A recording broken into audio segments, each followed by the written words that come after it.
Hello everyone, this is Michael Kong here, This is Emiliano Esparza. here to present to you Chapter 35, America and World War II. Hey Michael, that's a pretty cool background you have It's there. a real picture from the World War. Really? Alright. Okay, so the United States wanted to join the war because of being attacked by the Japanese at Pearl Harbor, and the US had to agree to the ABC-1 agreement, which is basically saying it wouldn't take immediate vengeance on Japan, would first focus on Germany so that Germany wouldn't be able to pick off the Allies one by one. The US needed time more than anything. Because they entered the war late, they had less time to prepare, and they're also racing the German scientists to build better, stronger weapons like atomic bombs. Now, the shock of war. So immigrant assimilation actually increased during this time as a lot of Germans and Italians supported the war effort. They joined as soldiers, right? Now, contrast with the First World War is that there is basically no witch hunting. This is what the book said of minority groups. Now, a big exception, obviously, is the Japanese internment, where there were 110,000 Japanese citizens taken from their homes and put into internment camps. 2/3 of these were actually born in the United States. They weren't associated with the homeland at all. The only culture they really knew was America, or American culture. Now, the wartime Supreme Court actually upheld the constitutionality of this until 1988, when Washington repaid them the $20,000 later. Here are some pictures of this time where the Japanese were taken. The Japanese, so in 1853, Commodore Perry went to Japan and inspired the Meiji government to start industrializing. And displaced 300,000 poor farmers. That's what industrialization basically does. It pushes away agriculture or minimizes it. And those farmers immigrated to the United States. Now, when they came to the United States, they took over a lot of the farming businesses, as they were able to take advantage of new farming technology like irrigation. And you can see even today that farms like the Usagi farms that still exist today. Now, building the war machine. So the War Production Board responded really fast with increasing their output of weapons and ammunition, basically the more important materials, and stopping their production of less important materials like passenger cars for trains. They also developed better fertilizers and machines to harvest crops, I guess. Yeah, so you harvest. Because most of the farmers went to war. Now, you also have the War Labor Board, which fought the increase in minimum wage. That was basically going against the labor unions who wanted to increase minimum wage and who would organize strikes and walkouts. Now, I also have the Smith-Connolly Anti-Strike Act, which is enacted as a response to labor union activity. There are three parts to this. The government could seize and operate industries and strike. The strikes against government-owned industry was made illegal, and the government was able to take control of all the coal mines and railroads. They're basically trying to make labor union activity illegal. Now, you also have manpower and woman power. So in terms of non-combat duties, there are around 200,000 women who took nursing and medical jobs on the front lines. But even more so, there were 6 million women that served in manufacturing, and around $4 trillion of wartime equipment was produced in the United States, and women were a big part of that. Now, as for the farms that were left behind by the farmers that left to fight, the United States started the Bracero program. In 1942, thousands of Mexican workers came to harvest the fruit and grain in the West, and most actually stayed and became a cornerstone of agriculture in the West. Now, here are some of the ways that women served in the military. You have the WACs in the Army, the WAVES in the Navy, and the SPARs in the Coast Guard. As for migrations, the main thing here is to know that large cities like New York and Los Angeles grew exponentially, and other big cities obviously too, as they had a lot of jobs like factories and shipyards. And also many people of color began to move to major cities in the East and West, not really much in the middle area of the United States, as they were searching for better jobs. Now, as for holding the home front, American home front was not as messed up as the European home front because most of the fighting was going on in Europe. Not really any fighting was going on in America.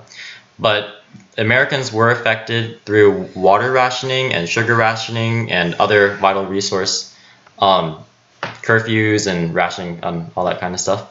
And the book did say that the war cured the Great Depression as it stimulated industry, and it wasn't really the New Deal. A lot of people think that the New Deal was what cured the Great Depression, but not really. As for the effects of the war, economically, income taxes rose, the GNP grew, increased. Private businesses also grew, and obviously the debt increased. World War II cost around $10 million an hour, or $330 billion total. As you can see in the graph, during the wartime, the GDP was much higher than it was before, and it actually sunk afterwards.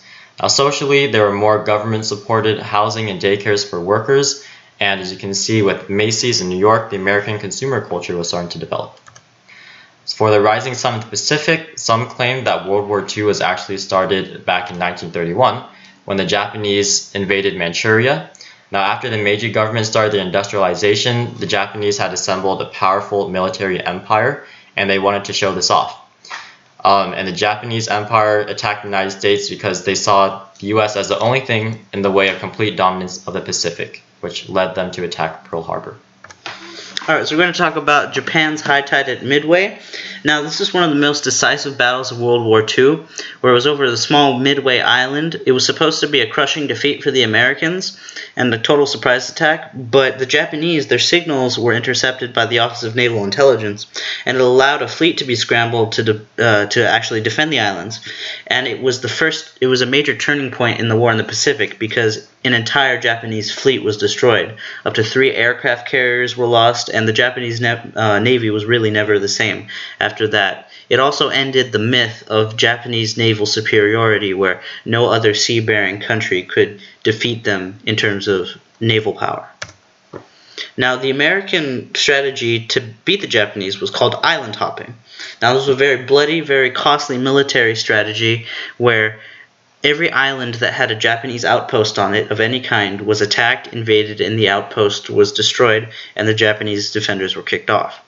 Now, this was very bloody because tiny islands with very harsh terrain, like jungles, were fought by American Marines, and thousands of lives were lost for literal yards of space. And the battles would take weeks to months, and very, very predominantly slow down the actual pace of the war. Now, the Allies did a good job of halting Hitler. In the early part of the war, it seemed that Hitler's army was unstoppable. They smashed right through many countries, such as Belgium and Poland, that were known to have a sizable military, though not comparable of Germany's, but they did so with such ferocity it only took a matter of days. Now, the first way that Hitler was stopped was in his invasion of the Soviet Union. The Soviet Union did the major portion of fighting and dying when it came to the European theater, where over 30 million civilians and soldiers in the Soviet Union died in order to stop Hitler. Also, the Western Allies did their part, not only by imposing economic sanctions on Hitler, but also by invading North Africa. And the invasion of North Africa served to cut off Hitler's oil supply, but also to kick out Hitler and Mussolini from North Africa and serve as an invasion point to Italy.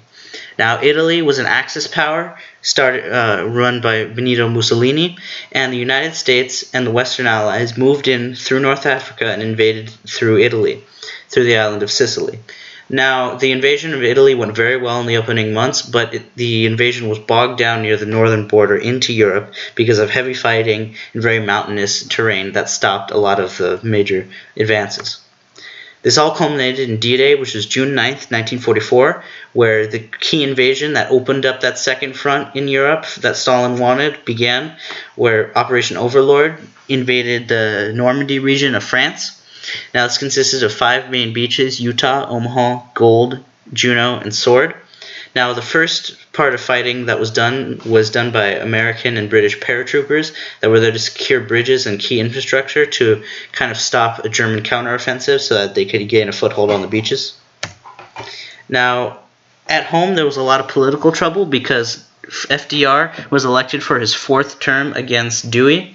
Now, what this showed is that FDR For one, it's now a constitutional amendment that no president may serve longer than 2 terms, but it also showed the amount of power that FDR had at the time and the admiration of the public, where he was able to actually win 4 terms. There was also some controversy behind his vice president. His vice president was supposed to be Henry Wallace, who had been his vice president for the last 3 terms, but the party believed that Harry S. Truman would be better because of Wallace's unpopular opinions towards African Americans and a very progressive nature.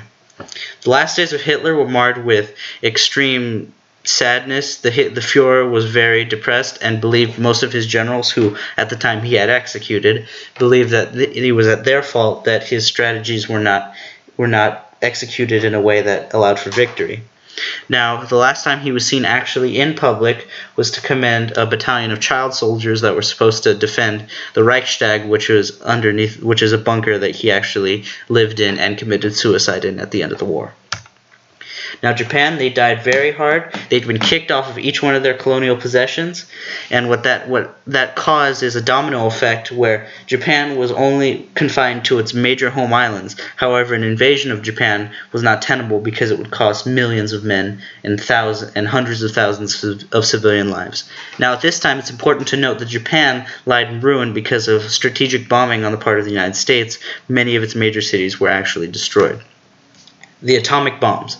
The atomic bombs were used supposedly to end the war, but many historians now believe that the atomic bombs were not the final shots of the World War II, but actually the first shots of the Cold War.